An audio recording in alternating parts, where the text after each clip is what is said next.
भारत, हर वक्त सच के साथ। नमस्कार, आप देख रहे हैं यू भारत और आपके साथ मैं हूं निशा। बुलेटिन की शुरुआत करेंगे उससे पहले एक नजर सुर्खियों पर।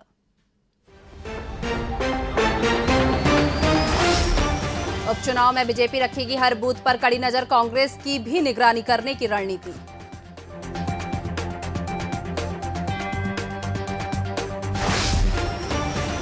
गाइडलाइन के आंशिक पालन के बावजूद प्रदेश में कोरोना का संक्रमण नियंत्रण में, 19 नए मरीज मिले, कुल 115 एक्टिव केस। वेब सीरीज आश्रम की शूटिंग रोकने की मांग को लेकर साधु संत एकजुट, सुनवाई नहीं हुई तो सड़कों पर उतरेंगे। खंडवा में 2 व्यक्तियों पर धारदार हथियार से हमला, एक की हुई मौत, एक गंभीर रूप से घायल।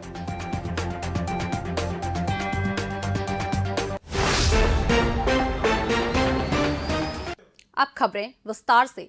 बीजेपी चुनाव प्रबंधन समिति के संयोजक श्री भूपेंद्र सिंह ने समिति के प्रत्येक सदस्य को उपचुनाव वाली एक विधानसभा सीट की जिम्मेदारी सौंपी है। ये सदस्य प्रत्येक बूथ अध्यक्ष से मतदान की तैयारियों की जानकारी लेंगे।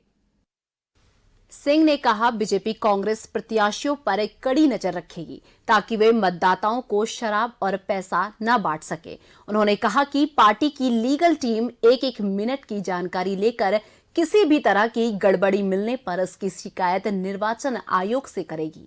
उन्होंने कहा कि मतदान के दिन प्रत्येक बूथ पर पार्टी के कार्यकर्ताओं आओ मिलकर दीप जलाएं, घर घर जाकर कमल खिलाएं स्लोगन के साथ जनसंपर्क करेंगे और लोगों से मतदान की अपील करेंगे। सिंह ने कांग्रेस के सदस्यता अभियान की शर्तों पर श्री भूपेंद्र सिंह ने तंज कसा। हमारे सभी बूथों पर 3067 जो बूथ हैं, एक हमारे प्रबंध समिति के सदस्य को एक विधानसभा हम लोगों ने सौंपी है और वो आज रात तक सभी बूथ अध्यक्षों से बात करेंगे और इस पर भी नज़र रखेंगे कि कांग्रेस के लोग कहीं पर शराब पैसा ना बांट पाएँ, इस पर भी नज़र रखेंगे। और इसलिए ये पूरी टीम लगातार रहेगी और एक मिनट की जानकारी लेकर कहीं पर भी अगर कोई कांग्रेस के लोग गड़बड़ कर रहे होंगे तो तत्काल हमारी तरफ से शिकायत होगी, उसकी तत्काल कार्रवाई की हम बात करेंगे। तो इस तरह से पूरा एक मैकेनिज्म हम लोगों ने बनाया। और दूसरा 2 दिन में जो जनसंपर्क अभियान है वो भी प्रत्येक बूथ पर प्रत्येक गांव पर करना है और उसको हम लोगों ने जो स्लोगन दिया है कि आओ मिलकर दीप जलाएं, घर घर में कमल खिलाएं, इस स्लोगन के साथ कार्यकर्ता घर घर 2 दिन जाएंगे और 30 तारीख को सभी लोग मतदान करें, इसकी अपील करें। मध्य प्रदेश में इस वक्त कोरोना पूरी तरीके से नियंत्रण में है। कोरोना संक्रमण के नए मामले मिलने की तुलना से इससे स्वस्थ होने वालों की दर 98.6% है, जो काफी संतोषजनक स्थिति है। मध्य प्रदेश के गृह मंत्री डॉक्टर नरोत्तम मिश्रा ने 24 घंटे के दौरान राज्य में कोरोना के 19 मामले सामने आने की जानकारी दी। उन्होंने बताया कि इसमें से 8 मामले इंदौर में और 5 मामले भोपाल में चिन्हित हुए हैं। उन्होंने बताया कि इन्हें मिलाकर प्रदेश में कोरोना के 115 एक्टिव केस हो गए हैं, जबकि इस अवधि में 12 लोग बीमार होकर स्वस्थ हुए हैं। उन्होंने कोरोना के सैंपल लेकर उनकी जांच का काम युद्ध स्तर पर चलने का दावा किया और बुधवार को 57,000 सैंपल लेकर जांच करने की बात कही। कोरोना के क्षेत्र में संपूर्ण मध्य प्रदेश में पिछले 24 घंटे में 19 प्रकरण नए आए हैं। अगर इनमें हम दृष्टिगोचर करें तो 8 मामले इंदौर से हैं और 5 मामले भोपाल से हैं, मतलब 13 2 जगह से है। बाकी जैसे धार में 2 है, उज्जैन में 1 है, बाकी 1-1 2 करके है। और 12 लोग ठीक होकर अपने अपने गंतव्य की ओर, अपने अपने घरों की ओर सकुशल ठीक होकर गए। संपूर्ण मध्य प्रदेश में 115 एक्टिव केस वर्तमान में है। संक्रमण दर हमारी 0.03% संपूर्ण मध्य प्रदेश की है, जबकि रिकवरी की दर स्थिर अभी भी 98.6 बनी हुई है।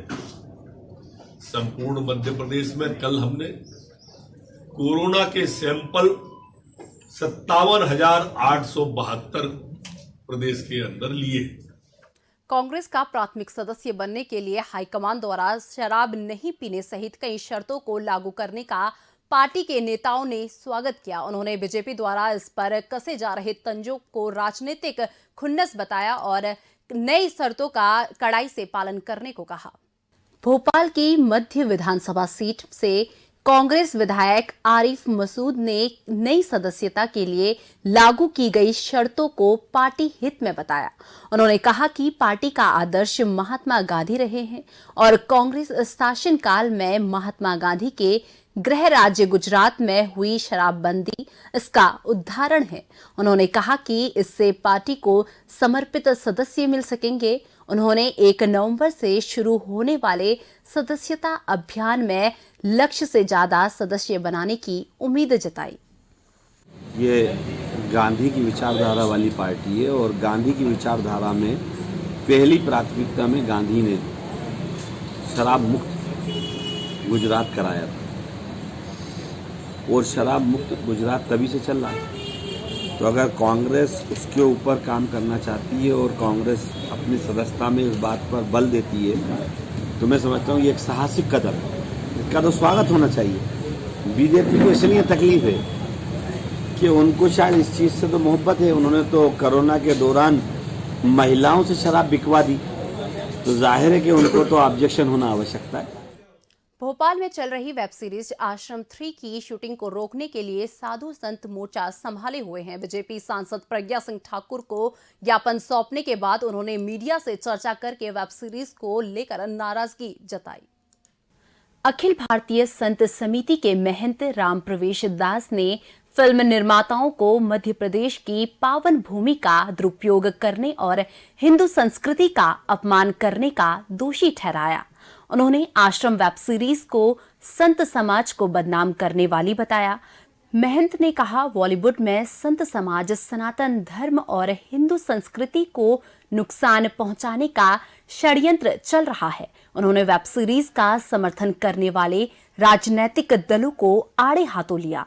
समिति प्रमुख के वेब सीरीज की शूटिंग पर तत्काल रोक लगाने के लिए फिल्म निर्माताओं पर मांग की और सुनवाई नहीं होने पर सड़क पर उतरने को कहा। जो फिल्म बन रहा है इसका विरोध है। अच्छा, इस पे ब्रेक लगाई जाए, शासन इसको बंद करे। जो जिनको गिरफ्तार किया गया है उनको तत्काल रिहा किया जाए और इस प्रकार का कभी कोई अगर धर्म के विरुद्ध में कोई खड़ा होता है। मध्य प्रदेश की राजधानी भोपाल का पुराना रहवासी इलाका टीला जमालपुरा कई सालों से सीवेज की समस्या से जूझ रहा है। सीवेज की समुचित व्यवस्था नहीं हो पाने से इलाके की सड़कों पर लगातार गंदा पानी बहता रहता है, जिससे रहवासी बेहद परेशान हैं। नगर निगम के वार्ड क्रमांक 13 में आने वाली टीला जमालपुरा में स्थित हाउसिंग बोर्ड और बीडीए कॉलोनी में गंदे पानी की निकासी की समुचित व्यवस्था नहीं होने से सड़कें गंदे पानी से गुलजार रहती है। नागरिकों की ढेरों शिकायतों के बाद नगर निगम ने प्रोजेक्ट उदय के तहत करोड़ों रुपए खर्च करके सीवेज पाइपलाइन डलवाई थी, लेकिन उनमें हुए भ्रष्टाचार और गड़बड़ियों के चलते कुछ दिन के लिए यह तो समस्या खत्म हो गई, लेकिन अब फिर से गंदे बदबूदार पानी से स्थानीय नागरिकों का जीवन नरकी बना दिया है। फिलहाल वक्त हो चुका है एक छोटे से ब्रेक का। ब्रेक के बाद फौरन हाजिर होते हैं।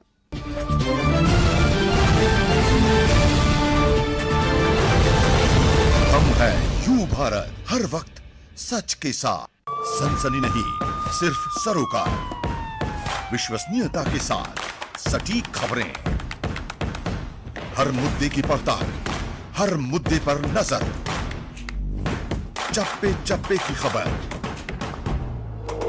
सरकार से करेंगे सवाल, बनेंगे जनता की आवाज। हम हैं यू भारत, हर वक्त सच के साथ। आवश्यकता है मध्य प्रदेश छत्तीसगढ़ राज्य के सभी जिला और विधानसभा मुख्यालयों पर संवाददाता प्रतिनिधि नियुक्त करना है। इच्छुक संपर्क करें। पत्रकारिता के क्षेत्र में कार्यरतों को प्राथमिकता दी जाएगी। संपर्क करें 8226001266 और 9425011755 और 8982046067। अधिक जानकारी के लिए आप हमारी वेबसाइट विजिट कर सकते हैं www.ubharattv.com और आप हमें ईमेल भी कर सकते हैं news@ubharattv.com।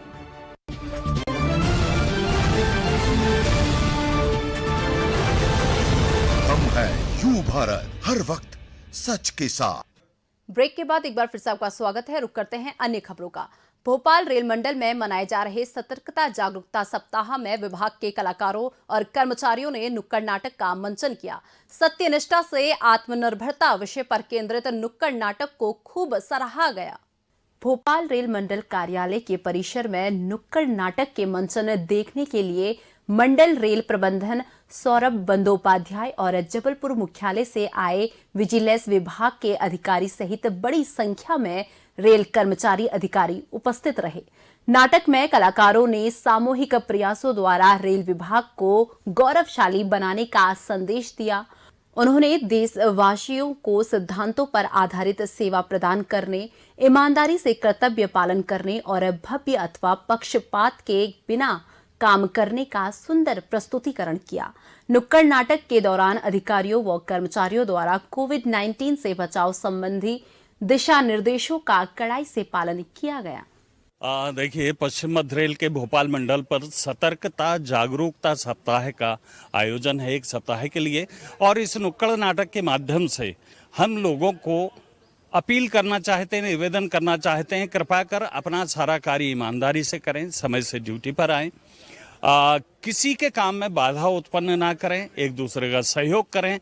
सत्यनिष्ठा पूर्वक कार्य करके ही हम अपने भारत देश को आत्मनिर्भर भारत है उसके लिए हम तैयार कर सकते हैं। यही हमारे आज के नाटक का विषय है। खंडवा में 2 व्यक्तियों पर एक अज्ञात व्यक्ति ने धारदार हथियार से हमला कर दिया और फरार हो गया। हालांकि पुलिस ने उसे जल्द ही गिरफ्तार कर लिया और उससे पूछताछ की जा रही है। शहर में मानसिंह मिल के समीप देसी मदिरा दुकान के पास हुई इस वारदात में एक व्यक्ति की घटनास्थल पर ही मौत हो गई, जबकि दूसरा व्यक्ति गंभीर रूप से घायल हो गया, जिसे प्राथमिक उपचार के बाद गंभीर हालत में इंदौर रेफर किया गया। घटना के कुछ देर बाद ही पुलिस ने हमले के आरोपी आरिफ नाम के व्यक्ति को गिरफ्तार कर लिया है। फिलहाल आरोपी से पूछताछ की जा रही है। अब तक उसने हमला और हत्या करने का खुलासा नहीं किया है। पुलिस पूरे मामले को उजागर होने के बाद ही वारदात को लेकर बयान देने को कह रही है। भोपाल के रिहायशी इलाके कोहेफिजा में सांभर को छलांग लगाते देखकर रहवासी चौंक गए। किसी ने इसका वीडियो बनाकर सोशल मीडिया पर वायरल करने के साथ वन विभाग को इसकी सूचना दे दी। अब वन विभाग की टीम इसे पकड़ने के लिए इलाके की छानबीन कर रही है। शहर के बड़े तालाब से लगे वन विहार के निकलकर एक सांभर पहले खानू गांव पहुंचा और फिर कोहेफिजा आ गया। इलाके में शिरीन अपार्टमेंट और गुप्ता की चाय नाश्ते की दुकान के सामने वाली सड़क पर लोगों ने जब सांभर देखा तो कौतूहल से भर गए।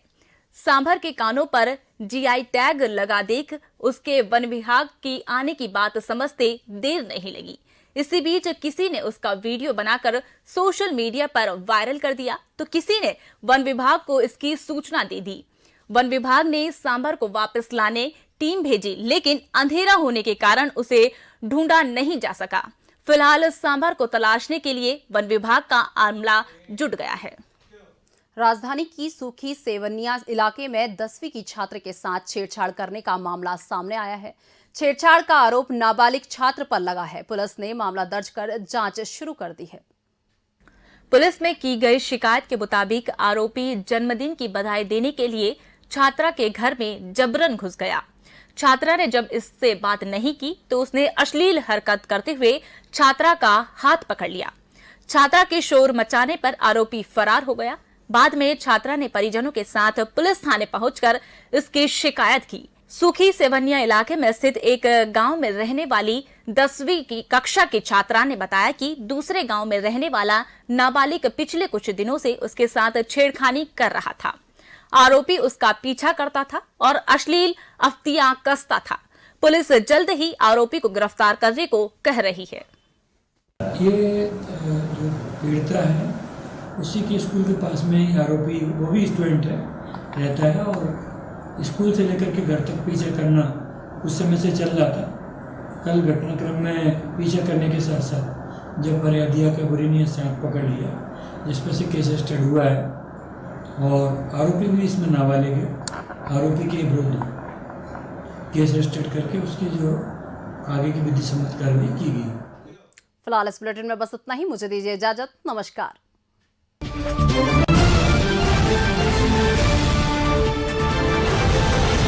हम हैं यू भारत, हर वक्त सच के साथ।